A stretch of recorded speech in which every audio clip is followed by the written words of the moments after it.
All right, good evening, everyone. Everyone is almost ready. We're almost seated.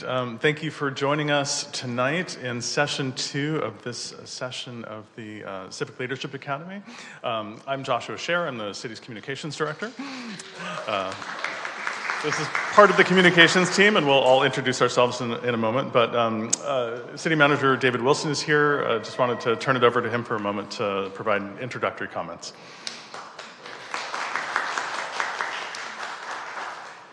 Thank you, Joshua. Hello, everyone. I just wanted to stop in and say hello and thank you all for participating in this cohort of the program.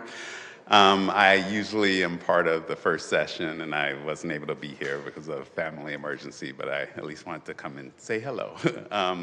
Thank you for doing this. This is our 4th academy, the Civic Leadership Academy. It gets better every time, and so we did want to take the opportunity to record it this time so that it's available to a wider audience of our community members. So thank all of you for being willing to be recorded as part of this. Certainly, we ask that you be engaged and ask questions, because the questions that you have are similar to the ones that many of our other residents have. And so it's good to hear those questions. And in order for them to hear them, you have to speak into the mic. So we'll have the mics go around when there is questions. But don't be afraid to ask questions. Because again, I think many of our community members want to hear about these important services and have questions about how they work. And so we're going to leave it to you all to ask it for them. But again, I do just want to say thank you. I think this has been a really good program so far. And so we are looking forward to continuing it, but we'd also like it to live on the city's internet pages as well. So, and I will turn it back over to Joshua. Thank you, David. I will try to get this, since we're recording, I don't want this to be in the camera lens. I just wanted to extend appreciation to several folks who are in attendance with us. Assistant City Manager Jackie Rocco is here. Human Services Director Christine Seyfried is with us. And a variety of people from the City Manager's Department. Andy Lovano is here, Yasmin Spiteri, and Dina Baram, all of whom made this all possible, so applause. Thank you so much for putting this together. I also want to acknowledge, as mentioned, we're recording this, and in the control room across the courtyard right now are Alden Enriquez and Madeline Gallagher from our WeHoTV team, making all of that possible as well. So huge applause to all of them. All right, so without further ado, introductions. This is what we'll talk about today. We're here to talk to you about the city's communications department and the communications and community engagement functions of the city. So we'll have a quick overview from me about city communications, and then turn it over to members of the communications team to talk about marketing and raising awareness and how marketing really helps drive awareness in the community about the programs and services of the city. We'll talk a little bit about public meetings and video and television, WeHoTV, and then we'll actually have a walk and talk. We'll go over to the public access studio, which is right down El Tovar. It'll be a chance to stretch our legs, go see the public access studio in person. It's a very cool space. It's an amazing program, and Yvette will join us, and Peter, who is over at the public access studio, kind of warming things up right now, will give us a tour of everything over there.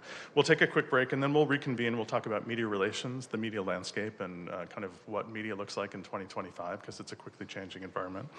I skipped over a couple of things. We'll talk in depth about things related to marketing, about WeHo Pride, and how all of the marketing kind of things work at the city. We'll go into some social media, some digital media. We have a very, very impressive digital media team that works on incredibly good social media for the city. So Jace will cover that. And then part of the communications team, rather, is the film office. Eddie Robinson is here representing the film office, and we'll talk about film production, television, music, film production in the city. And then we'll close. And feel free to ask questions along the way. As David mentioned, we will kind of get around to you with microphones and try to capture your questions so that they benefit our recording here today. So, some quick intros for all of us. I'm Joshua. I am from Los Angeles. I'm a native. I actually grew up in this area, and when I was born, I lived with my family off the Sunset Strip, so I know this community very well for many decades. When I was a kid, we moved out to the Valley and lived in the 818 when it became the 818. I worked at a flower shop in junior high school and in high school. I moved out of LA, went to UC Santa Cruz, became a banana slug. I think I mentioned that as my fun fact last week. I later went back to grad school, got an MBA in marketing and organizational management from the Drucker School at Claremont Graduate University, so I commuted to Claremont. I'm a lifelong LGBTQ activist. I've been working for decades as an activist since the late 80s. I'm also a car enthusiast, although my daily driver is a Vespa. I come to the office on the Vespa most days when it's not hot or raining. And because I work in communications, my heart is with National Public Radio, and I read the New York Times every day. So that's a little bit about me. And we're going to everybody. go through. I'm Erin Yay. Taylor. Thanks. Media and marketing manager. So great to be with everybody again. A little bit about me. I love to travel. I love to explore new places. I love to eat locally and everywhere. Try new foods. I'm inspired by nature. When I need to refresh, that's definitely where I go. So either a walk around the neighborhood or a walk at the beach just to kind of refresh and regroup. I'm also a proud American University alum, and I've worked for national nonprofits for over a decade, and then for the last decade, I've worked for local governments, really where I think a lot of work matters to people. And so for the last 10 years, I've worked in West Hollywood and also Santa Monica. So it's a pleasure to be with everybody tonight, and look forward to the session. Hey everyone, I'm Eddie Robinson. I am Eddie, sorry. I mean, you look just like me. Cut, retake. Yeah. It looks like Joshua. We did. We sat in the wrong order, but we're good. You want to go, Eddie? No, you want me to go?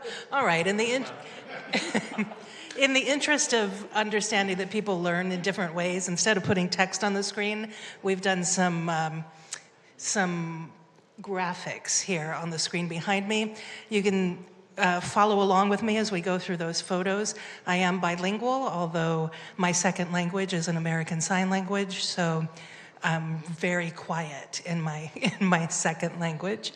I am also, like Joshua, a native Angelino, born and raised here, and have lived in DC, Boston, and New York for work.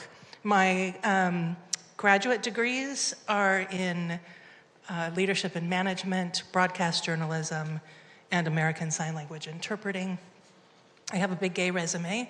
Like Erin, I've spent a lot of time in the nonprofit world, including working for the National Gay and Lesbian Task Force, the LA Gay and Lesbian Center, AIDS Life Cycle, the One National Gay and Lesbian Archives, and the Trevor Project, before coming here to the city, where I have been here for approximately 8 years. I'm also a former elected official in the city of Los Angeles in their neighborhood city council program there, and I was a reporter for KPFK Radio here in Los Angeles for 20 years. One of the things I'm most proud of is you can see the little bicycle ride along Bayona Creek there. I was the director of development and marketing for AIDS Life Cycle, which is a bike ride from San Francisco to LA, 580 miles, 3,000 people coming along the coast of California, and during that time we raised more than $30 million for the LA Gay and Lesbian Center and the San Francisco AIDS Foundation. I love to travel. My last international trip was to Egypt and Jordan. I mean, I was going to ask you guys to guess where I went, but it feels like it's pretty obvious. And the last little guy there in the corner, we call him our puppy information officer. I am the public information officer. His name is Buddy, and he, other than humans, that little guy is the love of my life. So I'll go ahead and pass it on.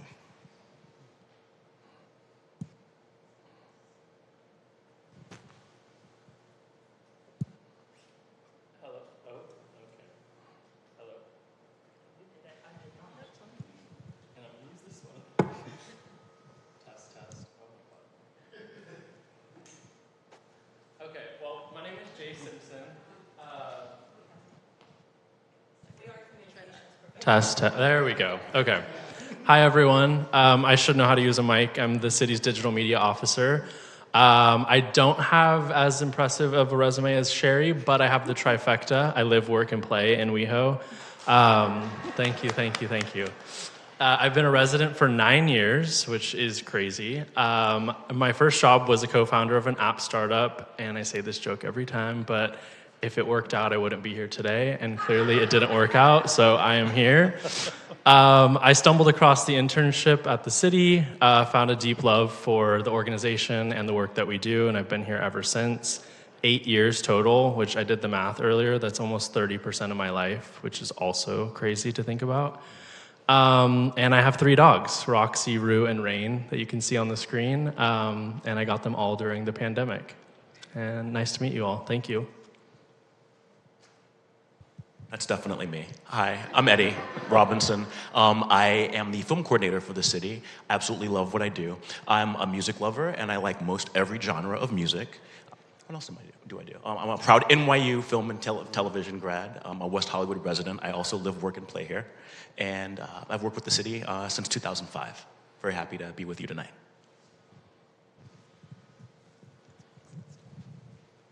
Hi, everyone. My name is Yvette Sotelo. I'm the WeHoTV supervisor for the city of West Hollywood. And I am also a native. I grew up in Los Angeles, Hollywood. To be specific, I grew up right down the street from the Sunset Sound Studios, where the Crossroads of the World is. And they used to have the first LA Pride Street Festival was there. I used to sneak in when I was a kid. My first paid job was as an astrologer. I still kind of dabble. So if anyone want me to do your charts, I could do that.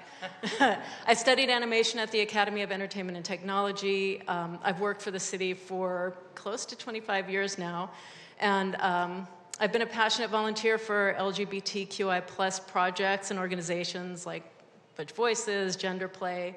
Over the years, CSW, Christopher Street West, I worked a lot with them. And I'm a disc golfer and participate in several tournaments throughout the year. I actually won second place a couple of weeks ago on something.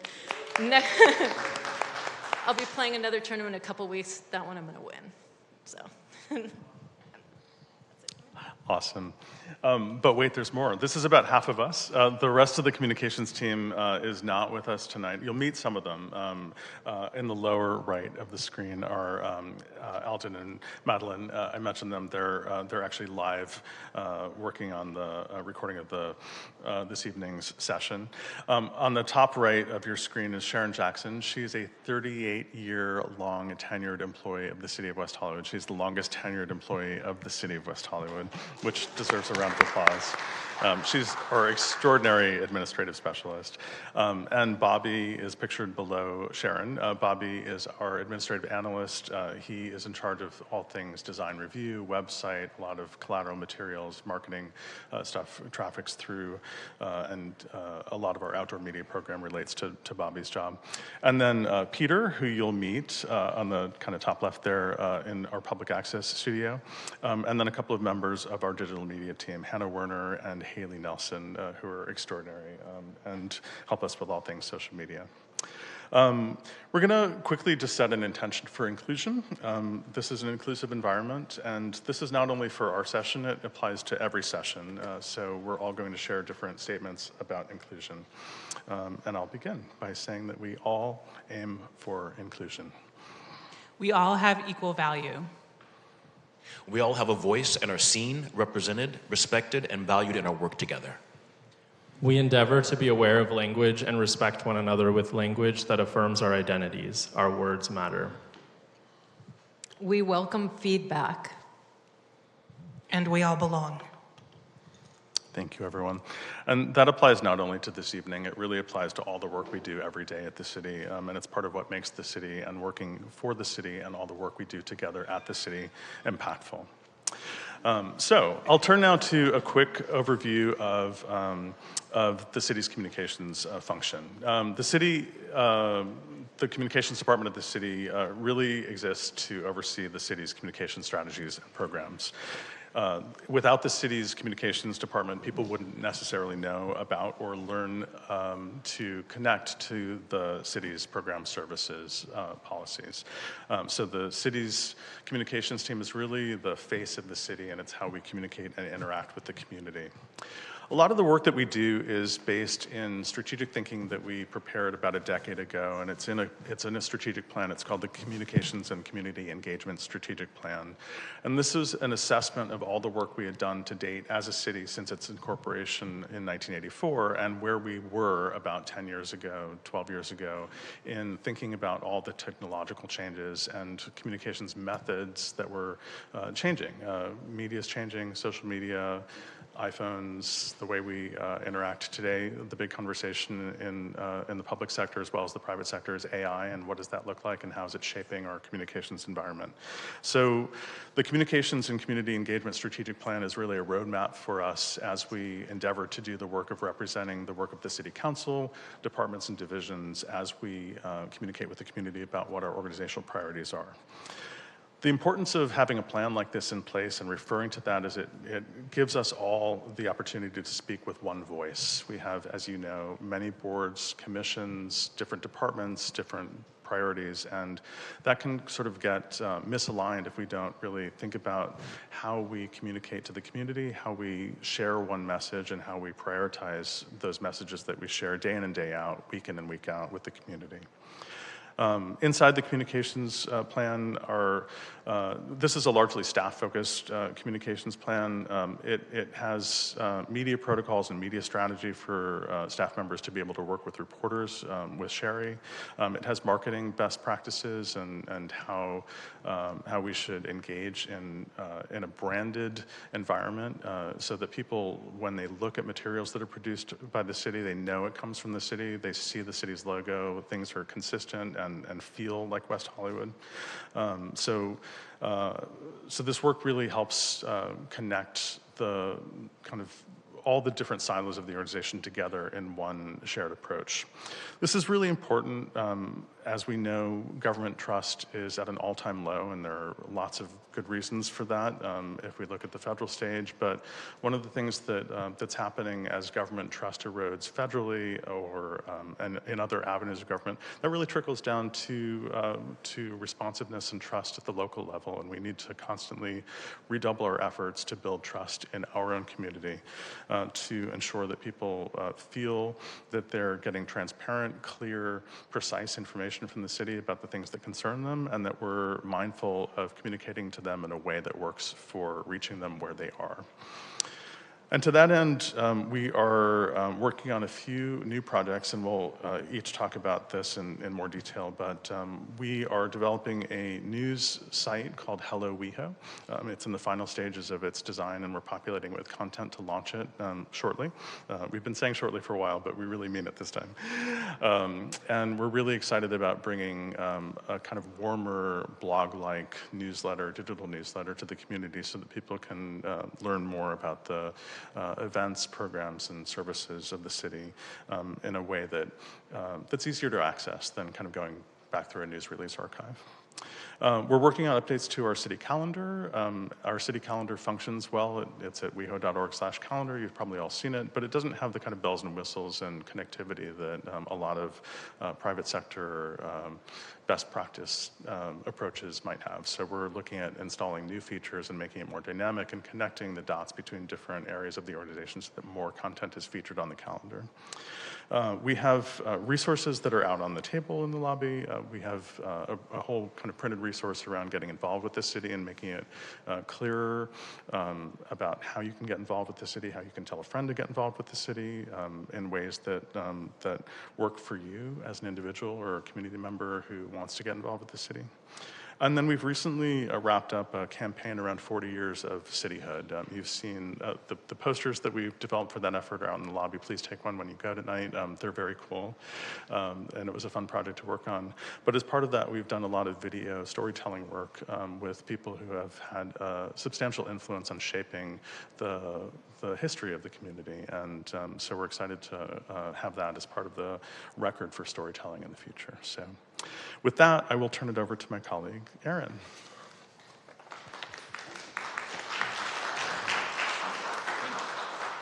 Hey, everybody. Thanks for being here tonight, and it's great to see everybody again from last week. Great, so we wanted to share a little bit more about all the work we do to raise awareness in the community. So all the different marketing tactics and opportunities that we leverage. And hopefully being community members already, you've seen some of this out there in the wild. So looking forward to featuring it tonight. And I'm definitely representing a lot of people's work when I share these different slides and stories. So just want to give a huge shout out to the entire team that plays a role in all of these deliverables every single day.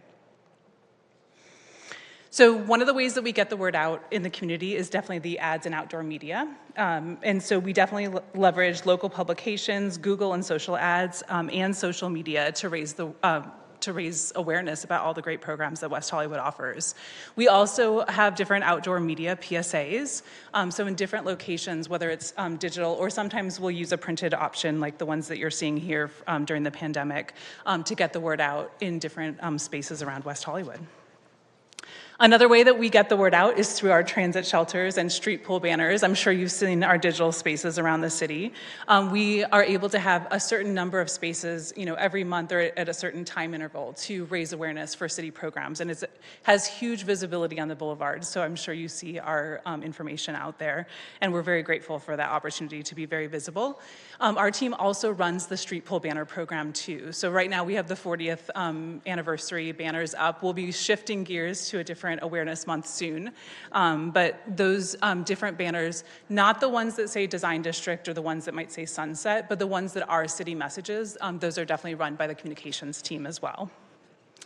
Another way that we work to get the word out and to really capture the vibrancy and the diversity of events that are happening throughout West Hollywood is through our photography. So if you've seen, hopefully some of you have already seen our photo albums, but they're at flickr.com/WeHo. And this is really a great opportunity to raise the profile of the city of West Hollywood, making photography available not just to media, but also to community members. As long as the photography is not leveraged in a commercial way or for political use, these photos are available for the community. And also I love that we go out to all these different events, take photos, showing people really enjoying West Hollywood and all the events that we have to offer. So photography and coordinating photography is also a big part of the communications work. And we just wanted to let you know that quick link, flickr.com/WeHo, is definitely the space to look at it. Our team is also very involved in all the communications materials produced by the city. So collaborating with each team on logo use, on look and feel, on the exact words we're gonna leverage and use in each of these different resources, the messaging, the design. Our team plays a very active role in all of those different decisions. And here are some of the recent highlights. So of course, Holloway Interim Housing Program, the calendar promotion, community and safety and well-being, West Hollywood Day, Winter and Summer Sounds, Engage WeHo, Harvey Milk Day, Drag Laureate Program, boards and commissions asking people to get involved and more. So there's a sampling of some of the artwork on the slide, but of course, every day we're producing something. And I hope you've already seen some of these highlights while you follow us on social or different opportunities. Some of the other recent highlights that we've had is, we play a role in official statements. So any of the official statements that come out from the city, those are definitely different people on the team are writing the messaging, and then we're creating the graphics to make sure that people are informed of our official messaging. We also play a role in city mailers, in, of course, WeHo Pride, and we'll share that today as an example of one of the projects that we work on. Recently, we've produced the Know Your Rights materials, and I brought some of those tonight. So if you do want to take any of those resources, including some window clings that are available for businesses, those were produced by our team as well. And then other projects like the Plummer Park Improvement Plan and much, much more. We played a role in the Get Out the Vote, in cannabis education, in COVID-19 public health and safety messages, in alcohol safety and social responsibility, and of course, drive mindfully messages. This is the particular artwork, the design and messages that have been put out on that topic. But we've also produced recent videos on that topic as well, regarding speed limits and other topics. And then one of our team members, Hannah, played a role in creating all of these multicultural holiday graphics. So many of these are original artwork, which I just think is so special. And these were graphics that were shared on social media and also on our website. Two recent campaigns that we worked on was WeHo Loves Local. Hopefully, locals, everybody hopefully has bought their gift cards. The city, in partnership with Visit West Hollywood, it currently has a promotion going where if you purchase, let's say, $50 in a gift card from a particular West Hollywood business, you'll get 50% more. So it's a great promotion. I kind of summarize it as free money. So I really think it's a great opportunity not just to support community members in patronizing the different or in visiting the different businesses, but also our business community as well, giving them opportunities to drive more customers and incentives to drive customers to their business as well. So I really love this program. I also brought a little card about that, so hopefully you can tell your friends and neighbors to purchase their gift cards today. And then in the spring, I believe, the We Happy, or maybe it was summer, every day is a busy day in West Hollywood, we also worked on the We Happy campaign as well. And these are in partnership with different departments and divisions across the city. And then, as Joshua mentioned, we worked on the Celebrating 40 Years of Cityhood, Community Pride and Progress. So definitely grab the last chance of the prints. Those are original prints, and also pins I brought as well. So if you're on commissions or anything like that and you have a couple people that might want a set, feel free to grab those on your way out tonight. We'd love to get those to community members. And then the communications department also plays a major role in fire response. Of course, this is led by our community safety department, but given the nature of emergencies and the need to communicate urgently, we played a role, of course, in the January 2025 fires. And Jace will share a little bit more on how to sign up for text message alerts later for both emergencies and for fun events, which is more of the messaging that we run for text messages. And then finally, the couple of resources that Joshua mentioned, the Get Involved brochure and WeHo pages. Tonight, I wanted to share sort of an example, a case study of sorts, about how all of our work comes together for one particular project, WeHo Pride. And so all of our different expertise areas across the team, whether it's media relations or digital media or creative design or messaging, all these different expertise areas all work together on a major visibility moment like WeHo Pride, a major event like WeHo Pride, to raise awareness, drive awareness, and have more people participate in these amazing programs that the city offers. So I have a few slides just sort of showing that, kind of bringing that case study to life about how all of our work comes together for a very special event like WeHo Pride. The marketing and comms work related to WeHo Pride really, all starts is probably an overstatement, but one of the big pieces of work related to WeHo Pride, of course, is the overall design direction and the visual design, the messaging that goes into WeHo Pride. And WeHo Pride for us includes, Friday night, it includes Harvey Milk, it includes WeHo Pride Arts Festival, the Out Loud footprint that is within WeHo Pride, the Women's Freedom Festival, the Dyke March, community group events, and WeHo Pride Parade. So our team thinks about this from the visual design perspective, the messaging perspective, and also the different areas of expertise like digital media to drive awareness. In the past year, 2025, and in 2024 and 2023, I think every year sort of builds on each other, which is so exciting. We've had tremendous success in many areas. And so everything from driving our website views to the search impressions to our email and text campaigns to the celebrity and influencer collabs. And of course, the website presence as well to make sure everyone is kind of going to that common place with consistent information about what is happening during WeHo Pride. So our team really plays a role in all of that, making all of that happen, bringing all that together, and hopefully making it all make sense for the community so that they know, oh yeah, that's happening on Friday and that's happening on Sunday, et cetera, et cetera. So the digital media team does a tremendous job at driving social content, not just from a strategy perspective, but also, thinking about what videos do we need?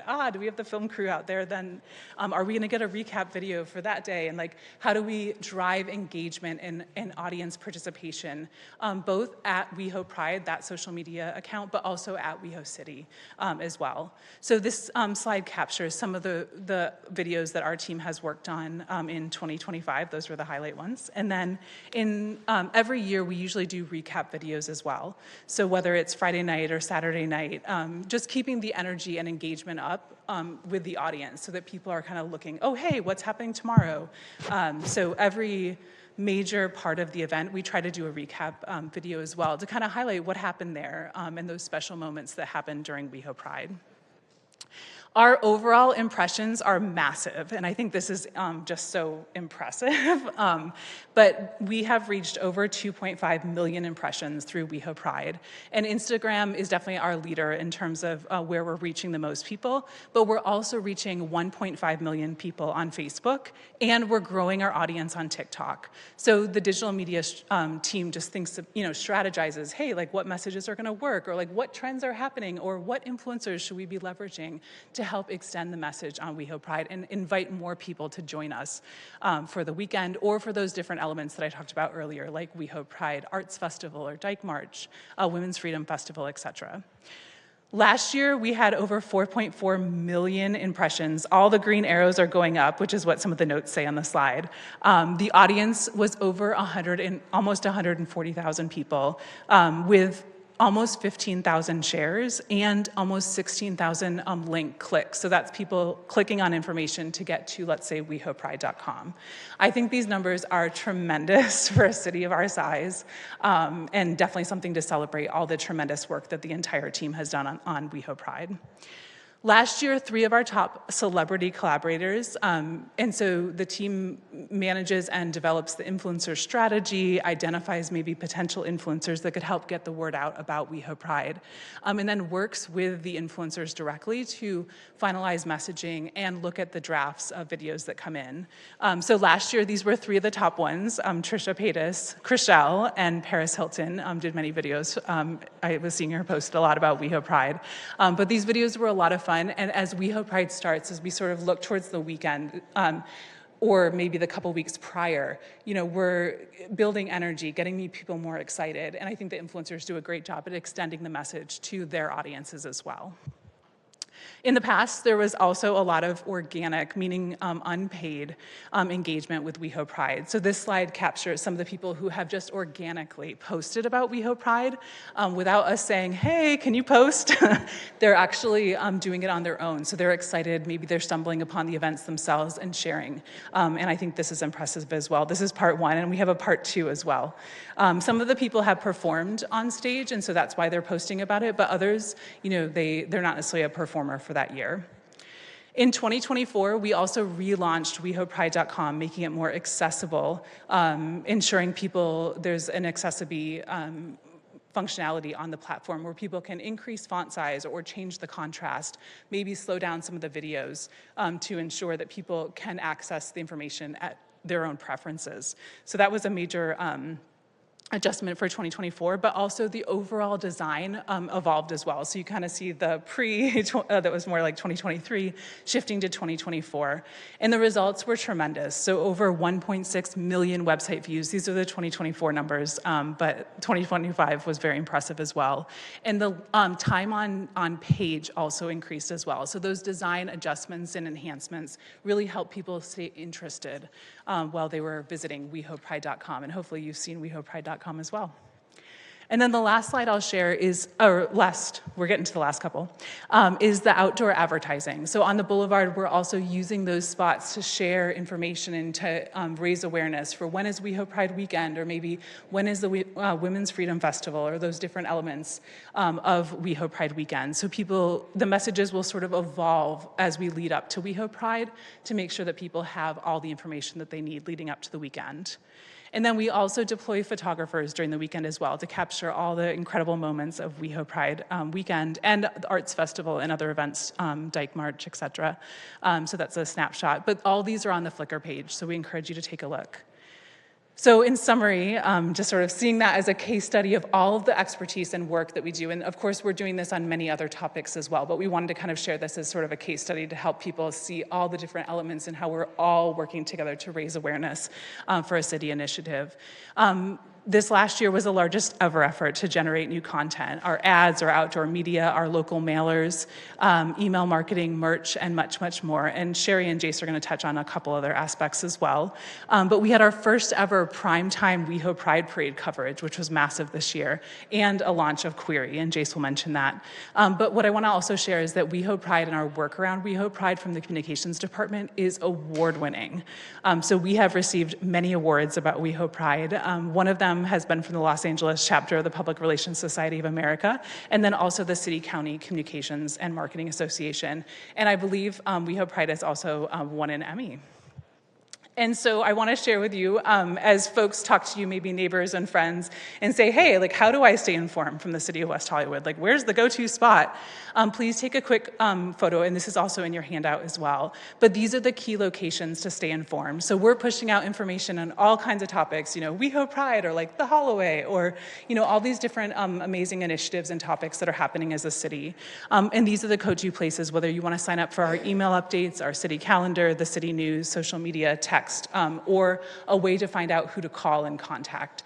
So it's a good kind of thing to take a snap of, just so that you have it in case everyone asks you how to stay informed. And with that, I will pass it on to Yvette. Sure. Woo woo. Just a quick question, kind of feedback too. I think the marketing that the city does is fantastic. It's really, to me, pretty impressive, and I love this presentation. I had a question about the creative side to all this marketing material, like the pole banners and the posters and the outdoor advertising. Does the city do all that, like the design and the graphics and the writing in-house, or do you guys have like vendors, or is there agencies you work with? But who does all this great creative for all this marketing? All of the above. Our team definitely, coordinates and leads and informs many, many decisions, and of course signs off, approves, that type of thing.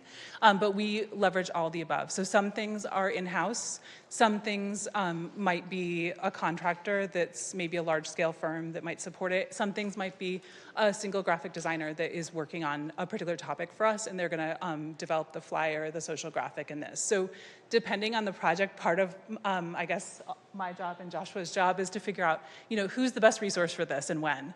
And so every project that comes in, it's like, oh, cool, this is the resource. Okay, great, we already have a resource for that. Oh, this would be in-house. So we make those decisions every day about who the best resource is in order to deliver the top-notch communications that we do.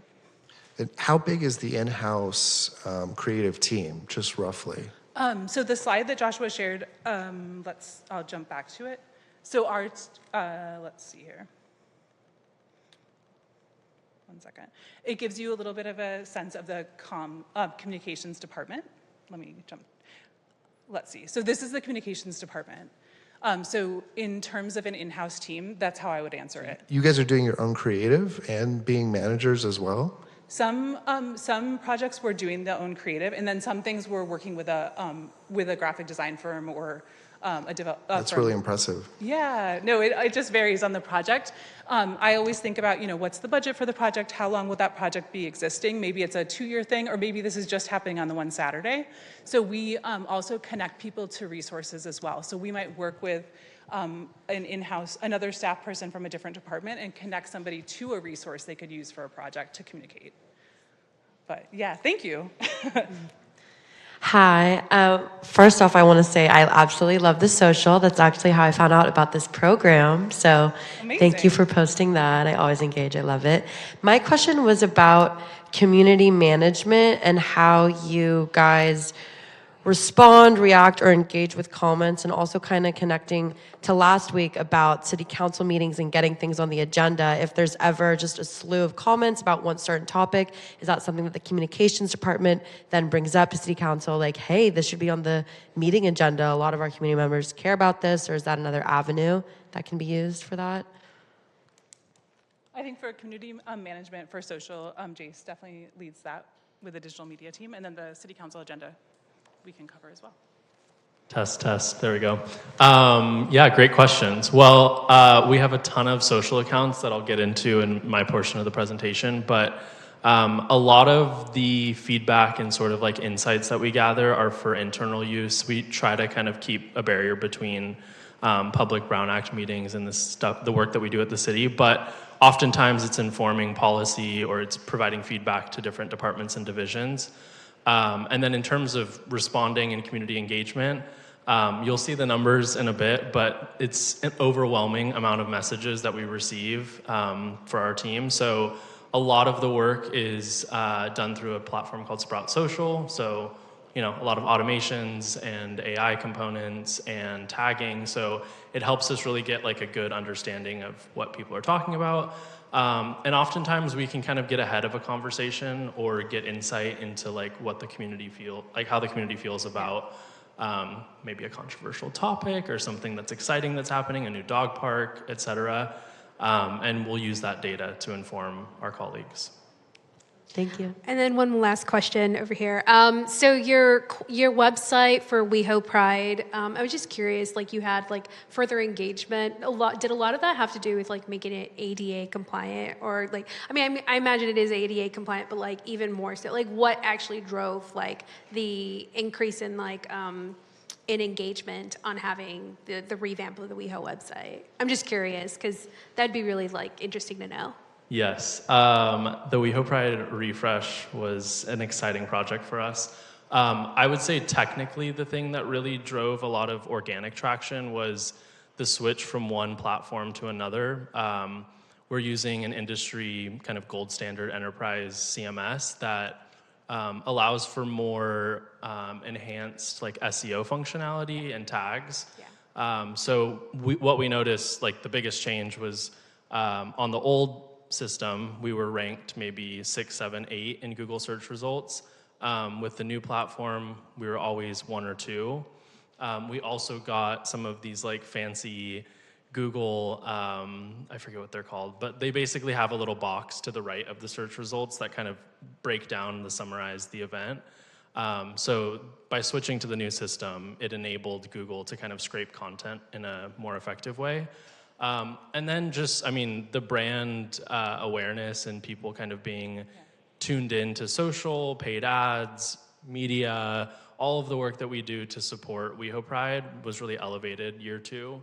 But I think, generally speaking, and I'm biased, but I think the design really elevated the user experience on the site, and it made the content much more digestible. Cool, thanks. Yeah. And one question also. Also big fan of the social media platforms. Love them all. And also how I found out about this program. I did have a question on the Pride case study specifically, and specifically in relationship to the Out Loud Festival. And maybe I don't fully understand the way that that works with the city, since it seems like a private organization that works in tandem with the city. And so my question on the marketing piece is kind of on the financial component of that. If the city is taking on responsibility for marketing that festival, since it seems so West Hollywood for tax dollars to fund Trisha Paytas on socials, but also like so uniquely West Hollywood, right? But I'm curious on the financial breakdown, like how those different pieces of Pride are funded, and how that festival works with the city. We would probably need to defer to our events team to talk to you about the specifics about the financial the breakdown and how that contract works. But the kind of long story short is that the Out Loud Music Festival is really the marquee music festival event of WeHoPride, but there's so much more programming that goes into WeHoPride. So our event producer who produces WeHoPride as well as the Out Loud Music Festival is kind of all mashed together in terms of the work that we do. And then there's a separate marketing component that the event producer is working on just for the Out Loud Music Festival. So that's why there's kind of like a ticket sales apparatus and a website environment for the Out Loud Music Festival, and then the WeHoPride website. And I know that that can be confusing because we go through it and it's confusing to us when we kind of figure out what our marketing channel touch points are for that whole environment. But the Out Loud Music Festival is bigger than just West Hollywood. It's establishing other events in other cities. So there's this kind of brand component to the Out Loud Music Festival that's independent of West Hollywood, but for WeHoPride, it's part and parcel of delivering a Pride experience to West Hollywood. So that's sort of a way of explaining it, but it's a very detailed contract that has production on both the music festival part as well as programming for WeHoPride that's separate from the music festivals, like the street fair, the kind of all the other activations that go along with WeHoPride. And just as an example, related to your question, like a lot of the advertising and promotion and influencer stuff that we do on WeHo Pride channels, which are like city-owned channels, you'll notice there's a very like clear effort to promote WeHo Pride specific programming. And to your question about the website, that was one of the big goals, was to really like highlight a lot of the free programming, a lot of the stuff that people weren't super aware of, unrelated to Out Loud. And so like kind of in the nitty gritty, but like the ads that we place for WeHo City and WeHo Pride is a separate kind of bucket from what Out Loud promotes. So there's like kind of a clear delineation between the two. And just a quick operations question. Will we receive the entire presentation, like, that we're seeing up here? Because it seems like there's just a lot of great information, and that would be useful to have. I think I think you have an abbreviated version of the presentation. Yes. Is that correct? Yeah. We can make sure you have digital copies of the full presentation. Great, thank you. We helped ourselves to 112 slides. we Thanks for putting up with us. But so we'll make sure that you can get access to the full presentation. You might have an abbreviated version of it in your packet. Yeah, we pulled the key slides that I felt like folks would want to walk away with. But yeah, we're happy to share the That was broader our version nod as to sustainability. Yes, sustainability. I can take the blame. I was making last minute edits all day today, so I think the printed version is from a few hours before that. You'll get the best and the brightest version. Good. All right. Any other questions at this moment? Okay, we'll turn it over to Yvette. Thank you.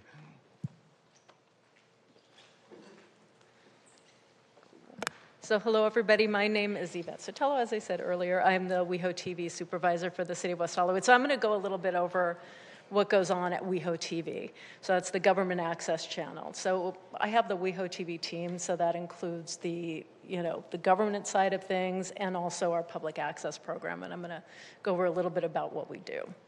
So let me get this thing going. Okay, and I went backwards. Okay, now I got it.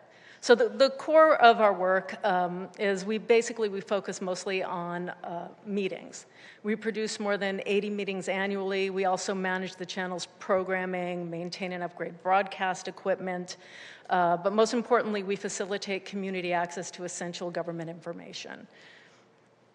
And I want to do a special shout out. So Mads and Alden are actually recording this right now. And they're our video production specialists, and creative, talented, really smart, and see them expertly directing there in some of those photos. So what goes into making everything happen? So behind the scenes, our team handles a range of tasks essential to our operations. This includes selecting programming, managing recording schedules, overseeing playback, directing productions, and ensuring the smooth functioning of our broadcast equipment and channels. And recently, we've implemented AI captioning, which we're working with now. It's very exciting.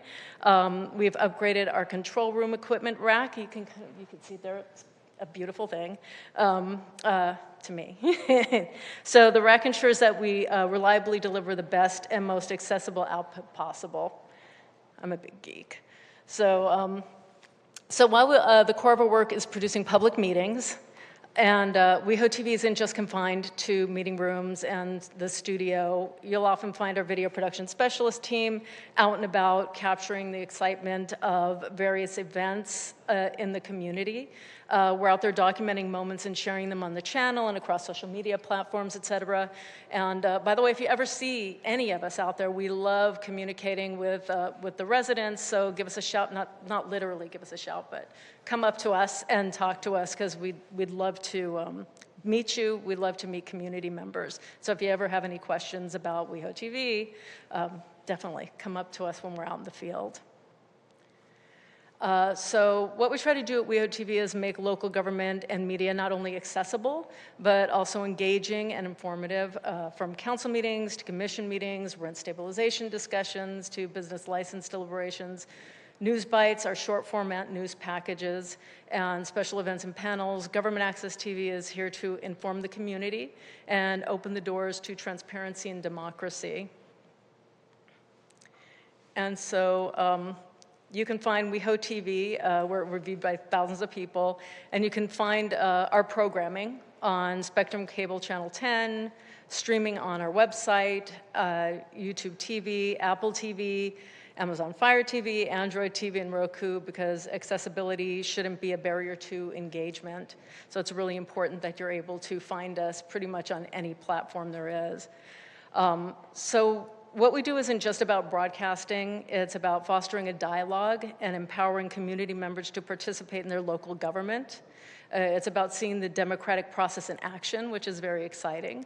It's about transparency, accountability, and community engagement, because when we're all informed and involved, we build stronger and more vibrant communities. And I'm honored to play a tiny little part in that. And this is our part, my WeHoTV team.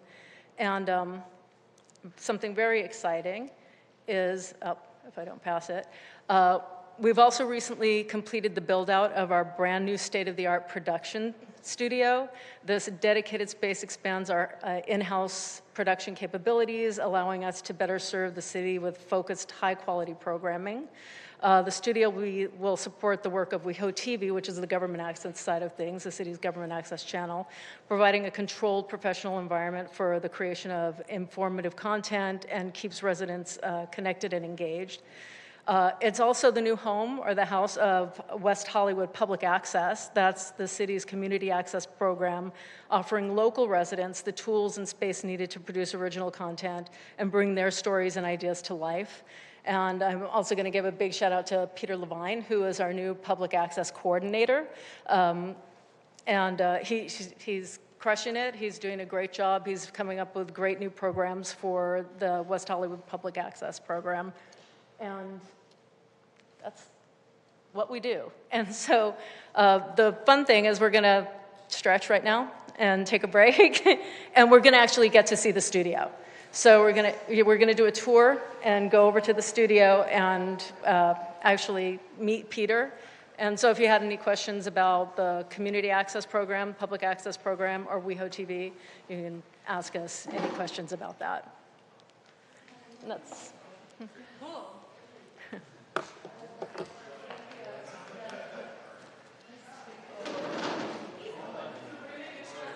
Feel free to leave your things here. We'll stay in the room if you want to leave your backpacks or notebooks or anything.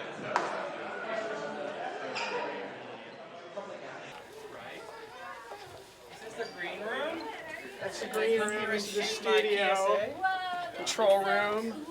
So cool. You can sit, I guess. There's a few seats and stuff. Hello, Steve Nice to meet you, Steve. Hi. The LGBTQ Commissioner. Welcome. Come on, crowd in here. Can I sit on the... I was going to Go ahead, Marlene, you're all about move it. the mannequin. Sorry about this. Where the mannequin is. Yeah. There you go. It's all yours. Do you want to interview the mannequin? Would that be? No. Yeah, sure. Marlene has the TV personality for days. But you can sit there. Yeah, Marlene. Can we take pictures in here or no? Yeah, absolutely. Is this everybody? We got everybody? Hey, everybody, how's it going? I'm Peter. I the public access coordinator for this area of the building. Have any of you, actually I probably can't do open questions to 40 people, but this is the public access television studio. We're basically open for people who live in West Hollywood to come in, get trained up on this equipment, and then produce their own shows for Spectrum, Channel 36. I was supposed to be talking into this. Did you get okay sound? Okay, great. But yeah, so we just officially opened last week. Some of you actually did come to the grand reopening. It's really exciting. It's a super cool program. Does anybody have questions? Aaron, do you have any suggestions? Let's share a little bit more about public access, how it works, like people would join. And okay, great. So orientation. the way that it works is, so if somebody is interested in getting involved, they would attend one of our monthly orientations. So they would come in, and then there I would go over all the policies and how to get involved and how to keep going from there. At that point, they could become a member. So if they live in West Hollywood, they can become a member. So a producer member, it's $30 for a full year. And so it's very cheap. But at that point, then they could take workshops to learn how to use the studio, and then they could produce non-commercial community programming with the studio. It's super cool. You need to have a group of friends or additional volunteers to help you, because you can't just be one person in the studio doing all this. But I can show you all how to do that. Super fun. I've been working in public access for about a decade, and I just started here about 6 months ago, so we're really excited to have it live and, all the lights and it's a beautiful studio. But yeah, that's pretty much it. Aaron. Sure, I'll share just a bit more. And so, content that's produced here, and it's so great that people have the opportunity to produce their own content. That's incredible. And not every city is investing in that way today. So it's something that's very special for West Hollywood. And the other thing I just wanted to share is that the content is played on channel 36 Spectrum. So that is sort of where the final content, once you go through the process and you become a member and then you produce a show or like other content, that's really the mechanism we have to share out community-oriented programming. So government access is on channel 10 or YouTube, WeHoTV, and then the community programming is on channel 36 for Spectrum. Yeah. It's super cool. So we wanted to give you a quick preview. This was just a quick walk and talk. We're going to show you the control room quickly as we walk out. Just look to the right. And then there's editing bays here as well.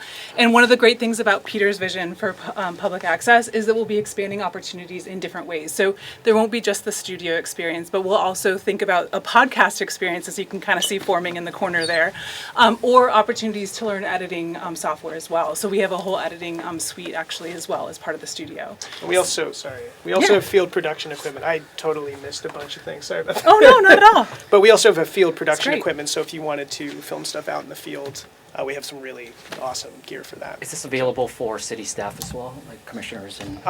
So it's usually for people that live in West Hollywood, and it couldn't be done as something as part of your job as a staff member. But we're trying to figure out how to expand it so that people that are involved with the city can be more involved. But as of this point, we can take it case by case, but yeah. Yeah. And the website is weho.org/WHPA. So take a look at the website as a follow-up. And then I think we'll walk and talk and take questions just because of timing for the whole session for tonight. But happy to do that as we're walking and talking, or as I show folks the editing bay or this. Feel free to stick around with Peter and he can answer questions one-on-one. So should I follow your group?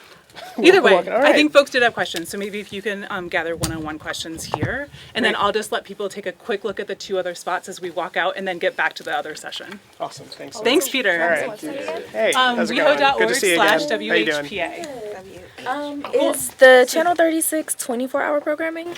So our programming blocks for now are just from 5:30 to 10, I believe, 5:30 to 9, Monday through Thursday, and then on Friday we play Democracy Now! For about 12 hours. But we'll see. If we get a lot of people that are interested and we need to expand the amount of programming that's on, we'll do that. At this point, we're not shooting live shows yet, so people are creating stuff that are kind of live to tape, and then we'll schedule them. If that makes sense. But is that the basketball court above us? And does that? That's a very good question. So far, I haven't heard a lot of the basketball in the production so far, but yeah, no, it's it's part of the work around it. Yeah, we do our best. I mean, this is amazing that it exists. It is under a basketball court, but that's part of it. But public access. Yes. And so it's on 36 on Spectrum, but it's not streaming anywhere like on the World Wide Web. Currently not. I'm trying to push to get us to have a webcast so people could see it on the website, but that's not currently the situation. But hopefully in the coming months we'll have some better ways. We're going to have a YouTube channel and an Instagram as well, but it probably won't live stream the channel on the YouTube channel, but we'll put selections of stuff that happen here. So, how are you finding content creators so far? Like, how's it going finding them, and how are you reaching out? There's so much interest already. We haven't done a ton of marketing, and people are really excited. So it doesn't seem like much of an issue to find people, which is great because I used to work in New England, and it was like pulling teeth to get people to make shows. But West Hollywood, not surprisingly, people are really good at this. So. Yeah. Can you give us a sense of the types of programs that you currently are producing or that you're looking to produce? It's really up to the community member what they decide. A lot of people come in because they're in the Hollywood system. They're like, I want to pitch you a show. I'm like, you can. You don't have to pitch me. Like, we're good. But yeah, so we have a lot of talk shows, variety shows. I've been bringing in some clowns from the weird East Side clowning community a little bit, but we're pretty open. Public access it's often pretty edgy, avant-garde stuff. There's a lot of activism. It's all over the place. Got it. Okay, cool. thank you. But there's no mandate by the city as to the type of program? No. The city, I mean, yeah, the city's very like, it's Oh, free. fans. It's a free Cool. speech platform, Yeah. as long as you're not being a jerk. Got it, thanks. There is, I believe, like a code of conduct and other things. As you join, you would be signing. Got it. But the great thing is that city communication goes out on WeHo City or YouTube, WeHoTV. Right. So that's sort of the city official communication. This is, really owned by the public. Got it. Cool. Thanks. Cool. So if you have other questions, Peter, join us. Since we did the questions. That worked out great. Like the Simpsons when they do public media.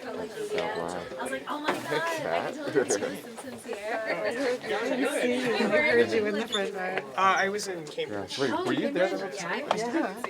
Yeah. I mean, in the room. I had a good time, but yeah, it's interesting. Why you were this quiet? I can't believe it. Yeah. Oh, that's amazing, right? Isn't this crazy? And he's with that. Our fake brick wall. Oh my god. Oh, that's fake. Translates very well on camera. I was looking at it. I thought it was real. Good, that's what I'm talking about. Yeah. No. That's so funny. And we just have all this soundproof foam, so. I'll just be like, he didn't say, He didn't say, I think we can probably get a few more. So yeah, so this is the controller. We have a switcher. We have our teleprompter controller here as well. So we do have teleprompters on there. Confidence monitors on this camera. We have the switcher right here. The interface over here. Program goes out there. We have some communications headsets. If someone didn't hear that, we have communication headsets for communicating out on the floor. Full-fledged studio. We have a grid, controls for the lights in the grid over there. So if we want to change the intensity or the color temperature, we can control it from down here. And then that is our audio board, so we would do our audio mixing on that. Cool. Yeah. And the editing bay is next. The editing bays are next door, so, well, not next door, but around the corner. Got it. So we can actually go over there too if people are interested in seeing the edit bay. What is the editing bay? We'll show you. Nice. Thank you. Hey, Hi there. Hello. Thank you. Yeah, I do. Podcast now.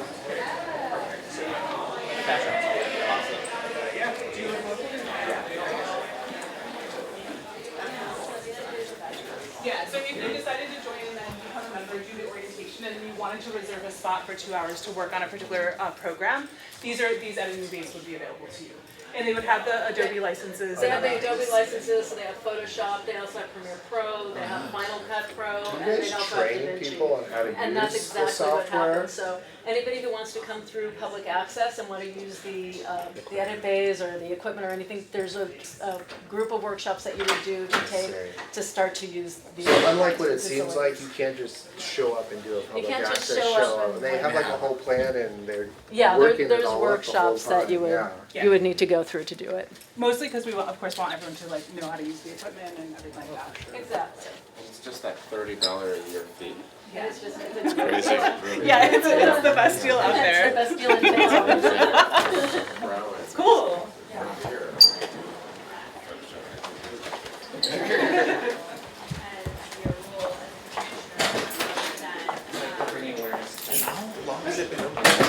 We just did the public open house last week. Yeah. Great. Yeah. I think that was through a different channel than like everybody. Thank you very much. Thank you. Welcome back, everybody. Welcome back. Welcome back, everyone.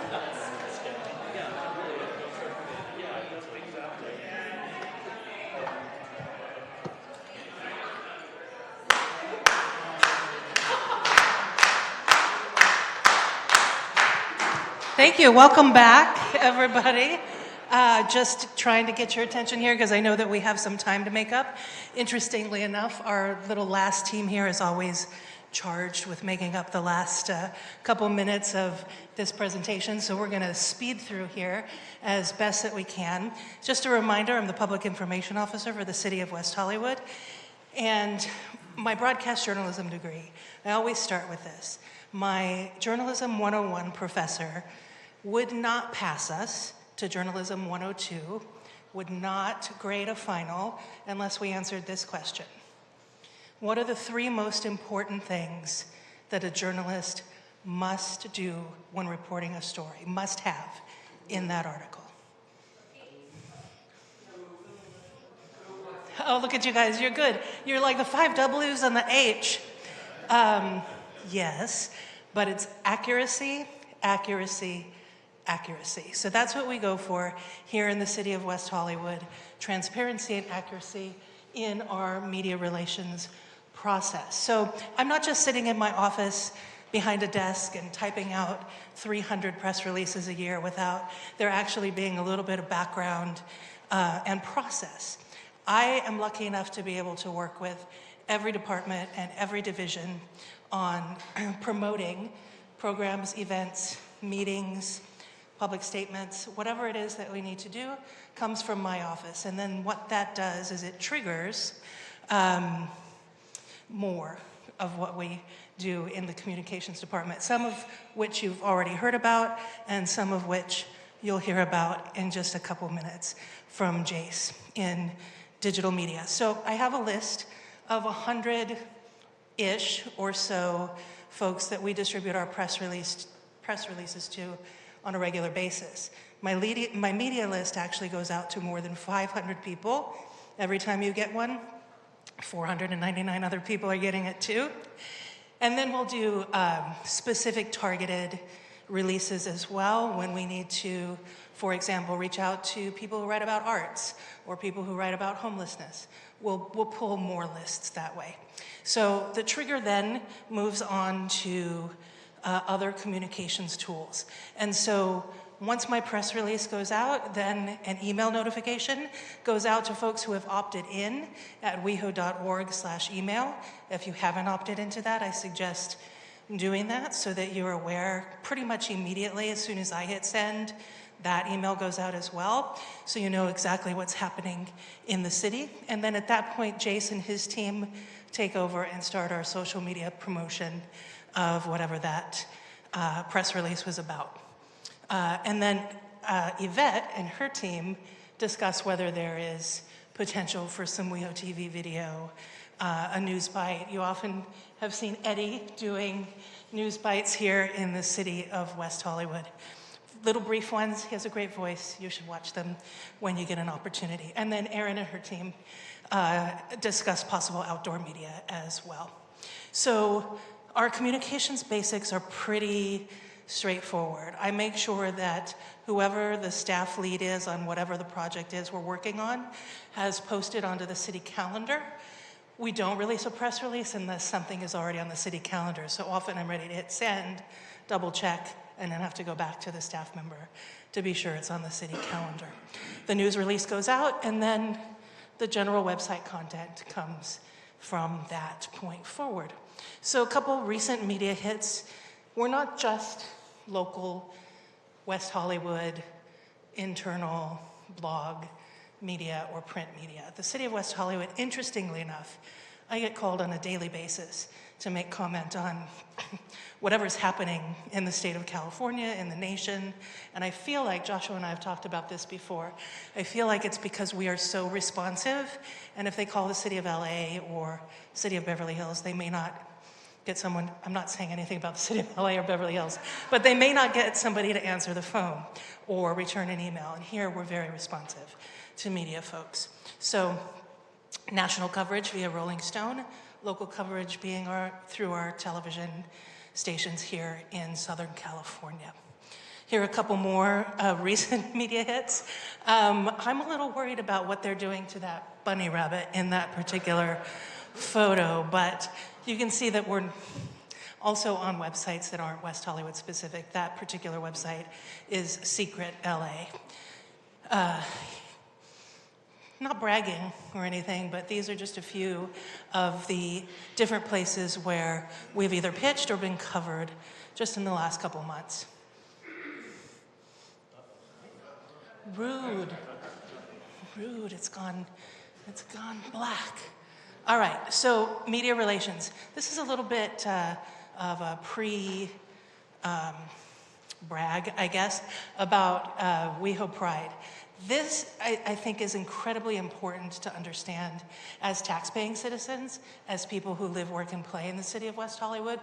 What's important to note about this is that for WeHo Pride, we had approximately and potentially 2.1 billion views on the information that we put out about WeHo Pride, about Out Loud, and what was happening in the city of West Hollywood.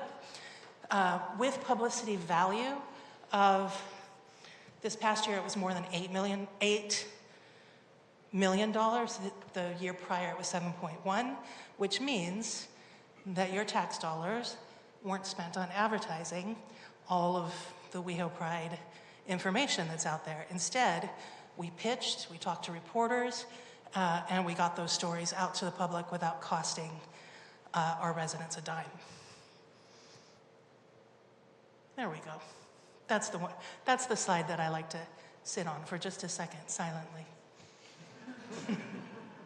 All right. So we have some city council approved media protocols that we have to follow. And what that does is it keeps us on track. So if we like to talk in the nonprofit world about mission drift, but if we drift off of protocols, then it just opens us up to a number of issues that may pop up if we don't follow the protocols that we have established. So the city's communications department coordinates response to media, to reporters, to incoming inquiries. We then make sure that we're respecting reporter response times. Now, sometimes I get a call from a reporter at 1:45 in the afternoon and they say my deadline is 2, and I'm like, yeah, no, your deadline is 4, because I need to find that staff member and we need to talk with them and I need to get them to you. So oftentimes I'm pushed, and then the spokesperson is pushed a little bit too to respond quickly, but we make sure that we tell the reporter that it's going to be a little longer to get that response. And then we make sure that once that story goes out, that we check it to make sure it's factually correct. If it's not factually correct, I'm either on the phone, Joshua's sending an email, one or the two of us will be certain to correct that information. Unfortunately, in today's media landscape, once something goes out, it's very difficult to pull it back in and correct it. Now, we can send a correction out, and sometimes you've seen them in the newspaper. It's in the little corner, not on the front page. It's in 10-point font, and it said, we got this piece wrong. So we make sure that we are as factually correct in advance as we can be. It looked like you had a question. I'm gonna give you this. Is there media training for commissioners or staff members? That's a very good question, and I think it's coming up right now. As you can see in the first bullet, you're not, as a city commissioner, you're not a spokesperson for the city. The only people who are spokespersons for the city are the mayor, the city manager, the assistant city manager, and in some cases, the department lead on whatever the project is. Now, that doesn't mean as a commissioner or board member that you can't talk to media. You certainly can. But you do have to tell that reporter that you're speaking as a private citizen and not representing the city. I'm so glad that you set up the next slide for me. We didn't even have that planned. There we go. So, all right, so I'm not gonna tell you what year I got my undergrad degree, but it was a long time ago. And in that time, I dyed my hair today, actually, so you couldn't quite tell how old I am, but it was a long time ago. We'll leave it at that. Traditional media is where I started. So when I started working as a reporter and then working in marketing and communications for nonprofit organizations, the 4 bullets on the left, that's all I had to deal with. And now we have all of these places where people are posting information. Now, something might happen out in the auto court right now, and anybody with a phone could go out there, film it, tell the wrong story, post it, and then that's the story that gets repeated over and over. So journalists and reporters aren't necessarily old school like me. They don't have a journalism degree. They have a blog, and they have a website, but that doesn't necessarily mean that what you're reading and what you're seeing is accurate. So we're always very careful about correcting information when we see it, when it goes out. All right, Aaron did a case study. We're going to do a quick case study now. Holloway is our next major project that's coming. The Holloway, for those of you who don't know, is the interim housing program here in West Hollywood. It used to be the Holloway Motel. It's there on the corner of Holloway and Santa Monica Boulevard. And we, as a team, came together and worked with our staff leads on this to come up with talking points and a mission and a vision, a value statement. How are we going to present this to the community? What are the FAQs that we needed to create for this? Here, what you're seeing on the screen right now, these are a couple renderings of what we hoped the Holloway would look like. And if you drive past it now, you'll see that it pretty much looks exactly like what the renderings are that we have here. I want to tell you a little bit about what's coming up for Holloway in just a second. So how do we do that? When we create the FAQs, we also work with our nonprofit partner. In this case, it happens to be Essentia. They're incredibly dedicated, talented, and experienced in providing services to our community members who are experiencing homelessness. So what we get together when we get a talking points ready for the mayor is we make sure we have a positive talking point. We have an expert who's going to be able to talk, so that might be the Essentia CEO. It could be an Essentia client, someone who's been through the programs and services of that nonprofit. And then we'll get a second positive point for one or both of the spokespeople to use, and then a call to action, the CTA. And the call to action is usually directing people to the website for more information. So that, in and of itself, some people have said, oh, positive, you're just giving positive talking points. Well, yeah, I mean, we're not gonna give negative talking points to someone to talk about a program, but the positive talking point is actually accurate. It's true. It is what we hope to happen with this program. So we're not hiding anything, and our FAQs will prove that as well, if people go to that. So we started off with some media relations work around the Holloway. For those of you who don't recognize her, that's Gail Anderson from KTLA. She's a longtime reporter here in LA, someone who I grew up watching. And we invited her to come out and get the actual preview before there was major construction on this space. And you can see that we created a number of different pieces of marketing collateral, which include signage around the fences, the construction fences. Erin and her team put together some renderings and some really positive sentences or pieces of information about the program that we then posted up in what, as you can see in this bottom corner here, was a pretty old, rundown hotel, former hotel. And Gail has followed that story. She went all morning live, interviewing a number of different people. And one of the things that we wanted to do, Joshua's going to pull up that video here in just a second. One of the things that we wanted to do by pitching this to Gail so that we could get some pre-media on it is to alleviate concerns in the community about having homeless services agency right here on Santa Monica Boulevard. So we listened to the community, we heard their concerns, and Joshua, it's on the I have it on the desktop, Olivia. Is it?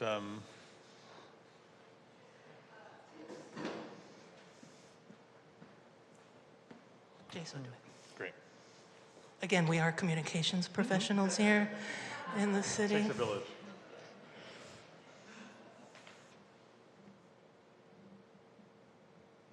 PCs. Home to community members experiencing homelessness. KTLA 5's Gail Anderson is there with more details on the Holloway Interim Housing Program. Well, this is how the Holloway Motel looks right now. The doors are boarded up and things are locked. But back in its heyday, this was one of the Route 66 places to be. Take a look at this postcard, the kind of souvenir postcard family and friends would share. back east in the Midwest to let them know they had made it. They were in Hollywood. Well, this project, this motel now, will become interim housing. Dr. Laura Duncan of Essentia, the executive director, I'm stealing a line from one of the signs here, in the movie, what was a room with a view will now be rooms with a future for people who are coping with homelessness. That is correct. We are very excited about this partnership with the city and this vital project with the interim housing that this place will be repurposed for. What it's going to look like is we're going to have 20 people who are currently unhoused staying in the rooms here and receiving services and 24/7 supervision so that they can get themselves back into permanent housing. Essentia has been a great partner to the city of West Hollywood and so many communities, providing invaluable services and taking care of people in extraordinary ways. And like I said, that's what makes the difference. Partnerships will help us move out of the homelessness crisis, get people into the housing and supports that they need, and transform our communities. This is not a sprint for you. This is a marathon, and you work with people long term. That's right. It's 2 steps forward, 1 step back. We expect that, and we weather it, and we deal with it. We meet people where they are, and sometimes we have to take a step back with them and then bring them forward again or go at their pace. West Hollywood, like every other city in Los Angeles County, is experiencing homelessness. We have to admit that. But what we can also admit is the solution we're going to play in ending homelessness. And West Hollywood's playing our part. And I'm really looking forward to other cities doing exactly what we're doing here, investing local dollars, federal dollars, and statewide dollars in being part of the solution. What were rooms with a view will now be rooms with a future. In West Hollywood, Gail Anderson, KTLA 5 News. So while Joshua gets us back onto the PowerPoint here, you can see exactly how that played out. We walked Gail through the site. We made sure that she had information from both Essentia and the city of West Hollywood. We didn't control her story at all. She told the story. She interviewed folks. She did the edits of her interviews.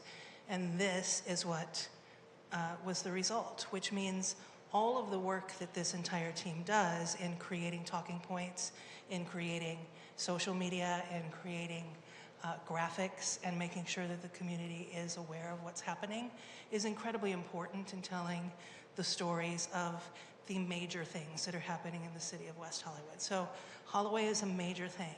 Halloween Carnival is a major thing. WeHo Pride is a major thing. So we make sure that we really focus very hard on making sure the community is aware of what's happening in the city of West Hollywood. So with that, I'm going to invite you to our community open house. It happens next week.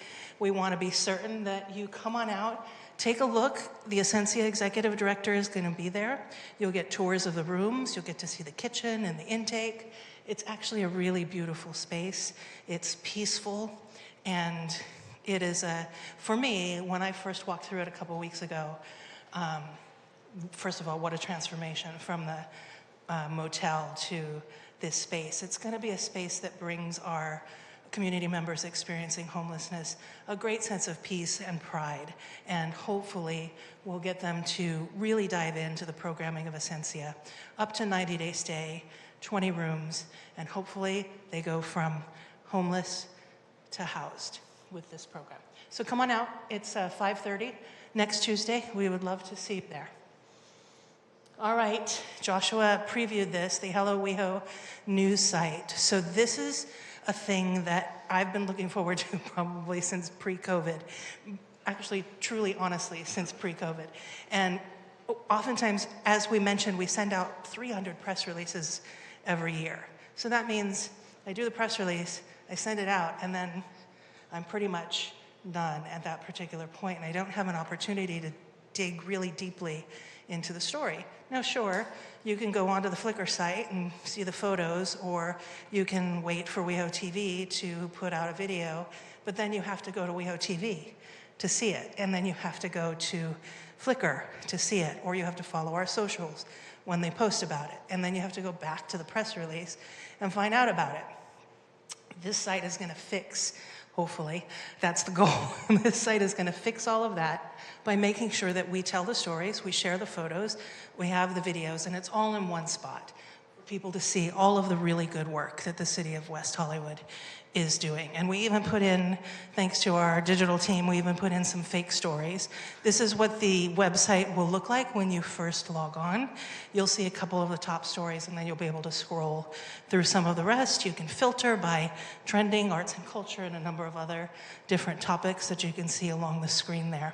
When you click into a story, you'll get a large headline and a larger photo, and maybe a link out to a Flickr photo album. And with that, I think I've made up a lot of time here. I'm going to hand it off to Jace, and he's going to make up even more time. Oh, pressure's on. Hello, everyone. For full government transparency, the $5 billion invested in arts annually isn't true. Like Sherry said, those are all fake stories. But we're very excited about WeHo News. All right, digital media. So big question, what is digital media? We define it as what you see on the screen: social, websites, email, SMS, content production, advertising, apps, graphic design, platform integration, video production. There's a plethora of things that we touch on. Me and my incredible team.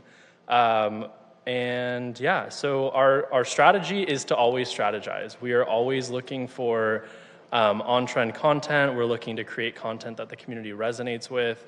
Our biggest thing is if people aren't consuming the content, nobody's listening, we can't get our messaging out, and then it trickles down and everyone is kind of wasting their time because nobody is consuming information. So we're always looking for trends. Obviously, some content is more serious than other topics, so we kind of have to pivot depending on what the subject matter is, but we like to have fun. There's a lot of really awesome video content that we put out recently. I'm gonna show you 2 videos. We've only shown 1 video in the past, so you guys get to see the second video. And yeah, I heard that some of you are here because of social content, so that's very exciting to hear. But yeah, I'll go ahead and play one of the videos now. Just give me a moment. So this first video is clearly not a PC user. Okay, you might see a familiar face on the there we go. Familiar face on the screen. So this is our Of Course video. You guys may remember the trend. I think it was like a year ago or so. There was like a lot of accounts, organizations, like individual influencers were doing the Of Course trend. So it's kind of just like highlighting things that are kind of like known to your organization or like things that just make you unique.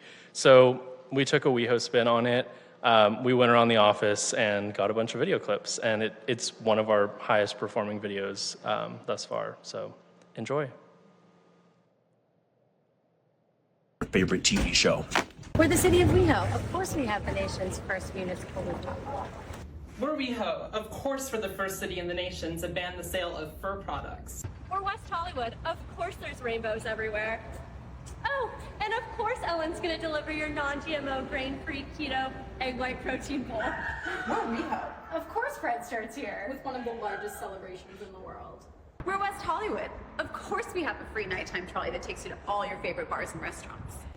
We're WeHo.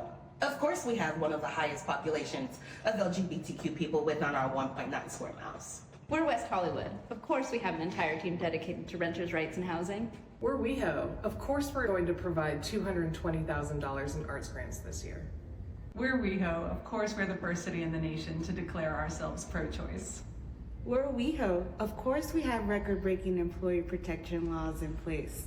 We're WeHo. Of course we were the first city in the nation to have a majority openly gay city council way back in 1984. We're West Hollywood. Of course we have a drag laureate. And of course her name's Pickle. We're WeHo. Of course we're one of the first cities in the nation to legalize marijuana. We're the city of West Hollywood. Of course our community is gonna comment on everything we missed. #engagement. So that was one of our fun on-trend videos. Obviously, you could find that on social. And then the second one is the grand premiere, because nobody else has seen this video yet, unless you follow us on social. This was our attempt at getting attention from content creators locally. We had an open submission process to kind of onboard and contract with local creators to create more engaging content, kind of some of the stuff that you've seen on our social channels. And we thought, you know, we need to kind of think outside of the box. I'm sure you all have seen some of the graphic design job flyers that the city has put out, LA City, in the past, where it was like graphic designer needed and it was created in Microsoft Paint. This was kind of inspired by that, very like guerrilla marketing-esque. But this was our way of, and we actually got quite a few applicants, like over 100, which is very unusual. So this is that video. Oh.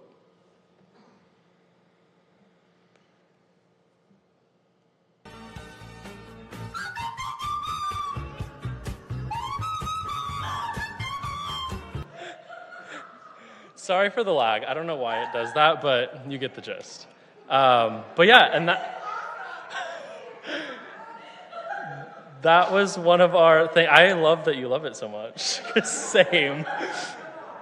But yeah, I mean, there's a ton. Like, we're really trying to ramp up on TikTok, so we would love a follow if you can go to TikTok, engage with our content. But yeah, stay tuned. We'll have more exciting on-brand content on social media. But the whole goal with all of this is to really ramp up engagement when we can, because some of the topics we touch on aren't as exciting or aren't as, like, we can't have as much fun with. So we try to, you know, add some humor and excitement when we can, and then at least that kind of engagement and momentum gets fed to the other content. How do you guys battle bad content creators talking bad about the city? Like, are you a WeHo gay or Silver Lake gay, for example, that one person who does that? Yeah. Or like the most dangerous club in the world, calling the Abbey. I mean, the short answer is we just stick to our content agenda and kind of our what Sherry talked about, the 300 plus news releases. We really don't get into the back and forth online. Sometimes we'll correct information. If it's factually incorrect, we'll provide a comment on social, but usually we just kind of, you know, no. We used to have a clapback voice pre-COVID, but we no longer have that voice. But, you know, we try to do what we can, but we let other rogue creators do what they will do, which is be rogue. I mean, at the end of the day, any engagement is good engagement for us. We get followers, we get views on our account, we're able to uplift the city's messaging. So it kind of works both ways. Yes, we believe in the First Amendment.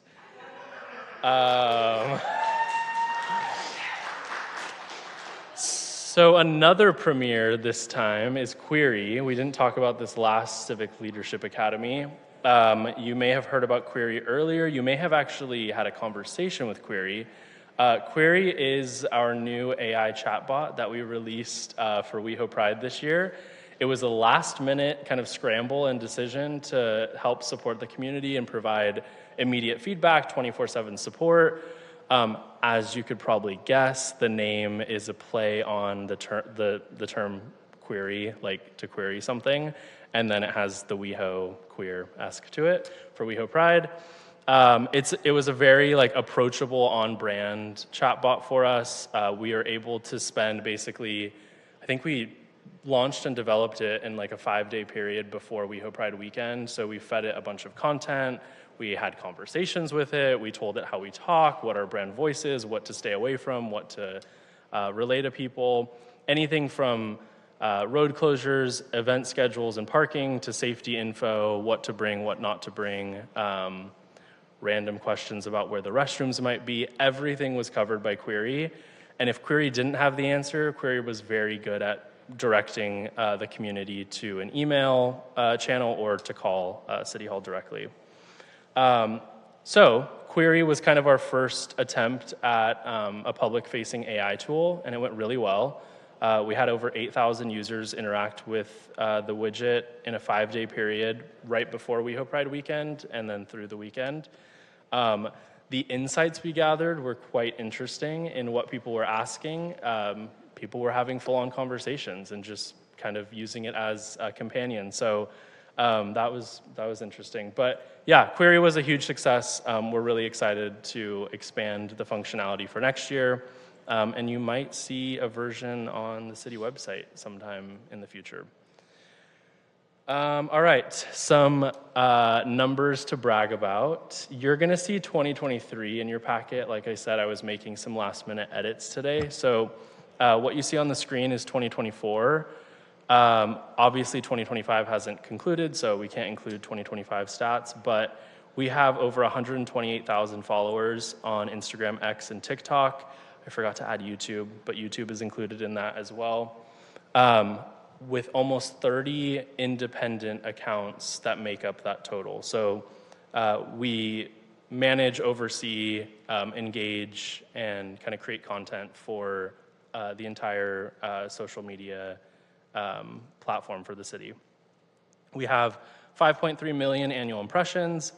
Probably means nothing to you, but that basically is like how many times a piece of content lands on someone's screen. It could be repetitive, so it's not, technically individual views per person. Engagement rate, that's kind of like our driving indicator for success. The industry average for nonprofits and government accounts is about 1.8, and we're at 3.6, and that usually stays pretty steady year over year. So also very excited about that. That means the content's resonating, people are engaging with it, etc. 46,000 incoming messages, so those are actionable messages. So it's closer to like 150,000 or so for the year of just like tags and regular messages. The 46,000 is in like DMs, replies, etc. that are actually like actionable. Top 4 areas of interest usually stays pretty similar. LGBTQ and WeHo Pride is always at the top. Parking kind of comes in and out, council members, Halloween, yeah, all the things that you guys are all probably interested in as well. Yes.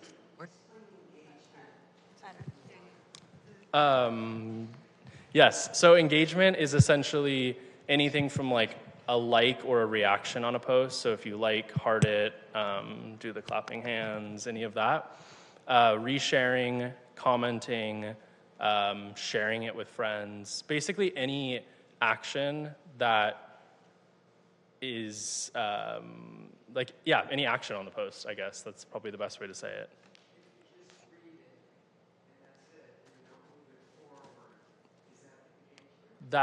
So that's traditionally impressions. So impressions would be kind of like views. You could kind of interchange impressions with views.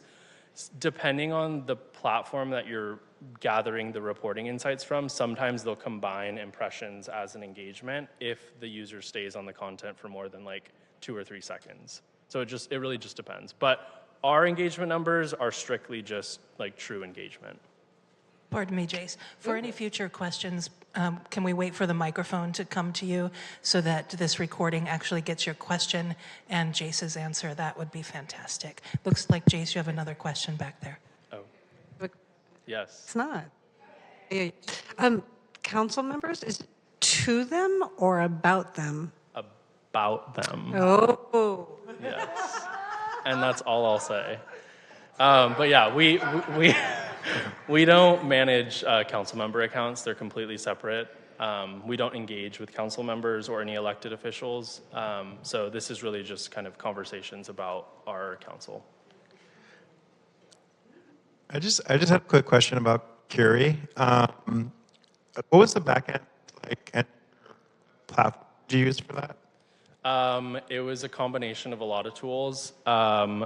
We used an enterprise level, and actually the name of it is escaping me right now, but an enterprise grade like widget chatbot development tool paired with some Zapier automations and OpenAI. We have API access to their backend. So it was kind of a combination, and Google Sheets. And then we had some automations in case there were like public safety related questions. So like query could essentially flag a concerning conversation for us. But yeah, sorry, I forget the first platform name. Cool.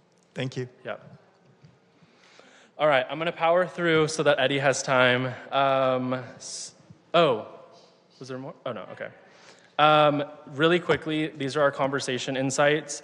So these numbers are very specific to our managed accounts. Like I said, we have about 30. These numbers are related to every topic related to the city of West Hollywood across all social, Reddit, Tumblr, and 200,000 news sources. So this includes like if somebody mentioned West Hollywood but didn't tag us or use the hashtag, that data would be captured in this. So sentiment analysis, average engagement, unique authors, that's all outside of what's being tagged WeHoCity. All right, stay connected. You can learn more at weho.org/social media, or you could follow at WeHoCity on every platform. On this webpage, you'll find all of the other sub-accounts that I referenced in the earlier slide, and some mentions of awards, recognitions, our policy, and other things like that. All right, the city website. This is the main source for the latest updates and information related to the city. We have hundreds of active pages, so my tip to you all, if you're ever looking for something, use the search bar. It's actually pretty good. It may be enhanced with AI in the future, so stay tuned, but for now, it's really good at finding the information that you're looking for. You'll find everything from parking to policy, agendas, calendar, and more. We average about 230,000 monthly views. We have about 36,000 residents in the city, so we're very proud of our average website numbers. It obviously changes month to month, but this is the average throughout any year. Aside from the city website, as you can imagine, a city with hundreds of pages has a lot of limitations in terms of what we can and can't do creatively. So what we do for specific programs that require a little bit of an extra creative edge or different copy or graphics is we create microsites. So some examples of that are the Metro microsite, WeHo Pride, although WeHo Pride at this point I would argue is a full-on website. WeHo NextGen, engage.weho.org, and then coming soon, WeHo News, which is what Sherry was talking about, you guys have heard of, City Calendar Hub, business development site, and more. So yeah, we love our microsites. That's where we're able to like inject a lot of creativity and excitement. So one of the microsites is Engage WeHo. This is the dedicated engagement hub for community member participation and engagement. This is essentially like your go-to spot to provide your opinion, your input, your feedback on many city projects across a plethora of categories and topics. So if you haven't checked it out, I would highly encourage you to create an account, follow different project pages, kind of read through the information, and definitely engage where the opportunity exists. The program was launched in a pilot phase that was very targeted on a few topics. We've now since then expanded. Almost every kind of core component of the city is included in the Engage Hub. So like I said, take a look at it. You'll probably find something interesting that you're passionate about, and you can provide input from your smartphone or at home on your desktop. Next is text messaging. So we have two text messaging programs. One is much more on brand and exciting and informative. The other is very public safety-esque. So if you text WeHo to 323-848-5000, you can sign up for what we call community. But essentially, it's updates on events, WeHo Pride, Halloween, arts and culture. We do a weekly digest. There's a ton of different topics that you can subscribe to. So you can text whatever you'd like to the number 323-848-5000, and then the system will kind of prompt you from there. The public safety alerts are through a completely different tool. You essentially text your zip code to 888-777, and you'll get notified if there are any emergencies or public safety related updates related to your zip code. Our official city app, is a great way to report any sort of like service request items, so potholes, down power lines, street lights that are out, graffiti, dirty sidewalks, anything of that nature can be reported through the city app. And then there's also some quick links to other helpful information. And that is all for me. Any other questions? Thank you. Quick time check. I know we're 5 minutes over. If you'll humor us for 5 minutes, we'll wrap up with the film and production update, and then we'll stay for Q&A if you have questions afterward. Thanks. Eddie. Can I ask one quick question? I'm just curious on the AI front, if you guys have specific AI policy and code for the city, or if you are bound to any state AI policies, or how you deal with like information gathering, things like that, when you're using AI. So the city is in what I would refer to as like a pilot phase for AI and AI development. So we're kind of piloting a lot of like, not a lot, a few mini projects similar to Query. In terms of like data retention and where the data is stored, all of the tools that we use are enterprise level and compliant with all of the best kind of like security practices and protocols. We try to use tools that are made for government, but I'm sure you can imagine they're always not the best. So I guess to answer your question, we kind of take best practices from what those tools have and ensure that partners and companies that we work with have the same security protocols. But all user data is owned and stored at the city level. And I'll add to that that's a very active conversation that we're having with our city attorney, with our planning staff, with, that's just such a timely conversation, and we're working on policies with our IT folks about that. Great. Good evening again, everyone. Tonight, I'm thrilled to share with you insights into the world of film production in one of the most vibrant cities in the film industry in the world, West Hollywood. Our focus will be on navigating the film process here, as illustrated by a case study of the successful Amazon Prime series, Daisy Jones and the Six. So West Hollywood is not just a city, it's a backdrop for storytelling. It's also a main character in so many productions that feature our commercial and residential areas. Every production, whether it's on public or private property, begins with an understanding of the essentials, permit requirements, and insurance. The details of which are all available at WeHo.org/film. The financial landscape of filming here is very nuanced. For instance, a non-refundable fire department fee stands regardless of cancellations, yet the city's low-impact program shows our flexibility, offering fee waivers and reductions for smaller, less intrusive productions. Navigating the permitting process is akin to storytelling, beginning with the application submission, detailing locations and insurance specifics. Once the application and insurance are received, the film office then takes center stage, analyzing the impact on our community and public spaces.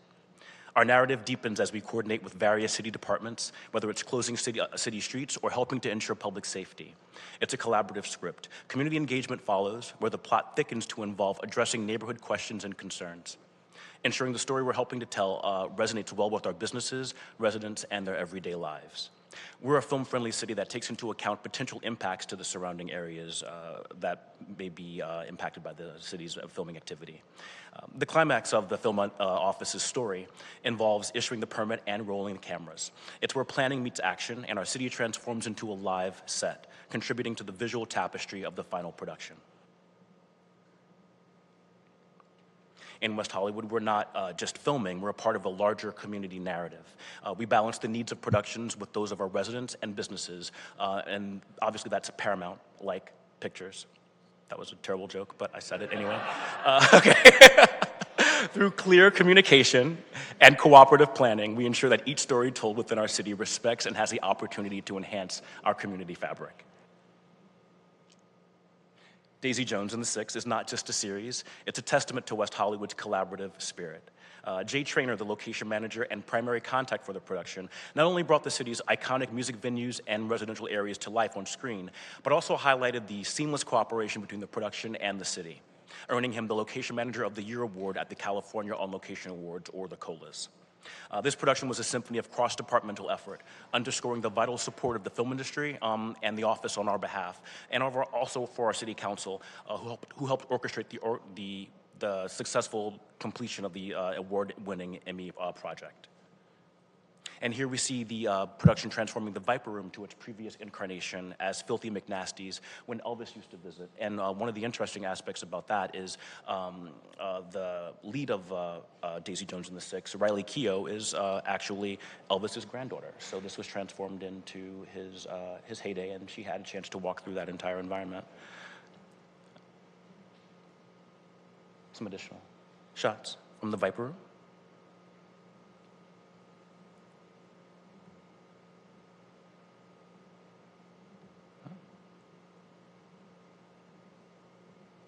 This isn't working now. And also at the Troubadour as well.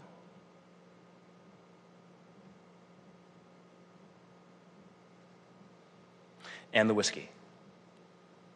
And that's Riley Keough right there. Film productions like Daisy Jones and the Six are more than just entertainment. They're catalysts for economic and cultural enrichment in West Hollywood. They elevate our city's profile, showcasing our dynamic character and fostering a sense of pride in our community's contributions to the arts. In closing, the journey of film production in West Hollywood, as exemplified by Daisy Jones and the Six, is a narrative of collaboration, community, and creativity. It's a testament to what can be achieved when we work together to bring stories to life. Thank you. Any questions? Here comes a microphone. Thank you. So whenever I see a camera crew, a small camera crew on the sidewalk, I'm going to assume they have a permit from the city. You should. Is there, okay.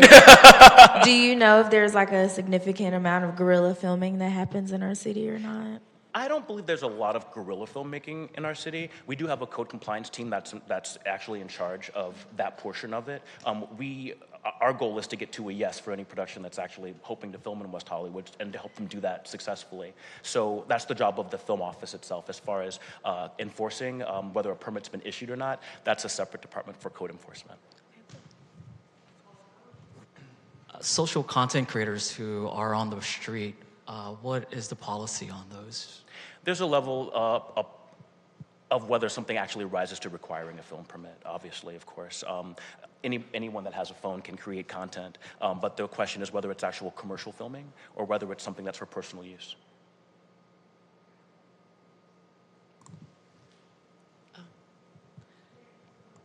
Any other questions?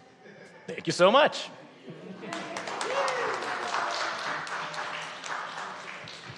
Thank you so much for being here with us tonight, listening to us, staying for a few extra minutes. We are happy to stay and answer questions in a kind of a casual Q&A here, but thank you so much for taking the time out to be part of the Civic Leadership Academy. We really appreciate your investment in the community and being here with us. This is such an extraordinary community, so just thank you for all the work you're doing as well. Thanks.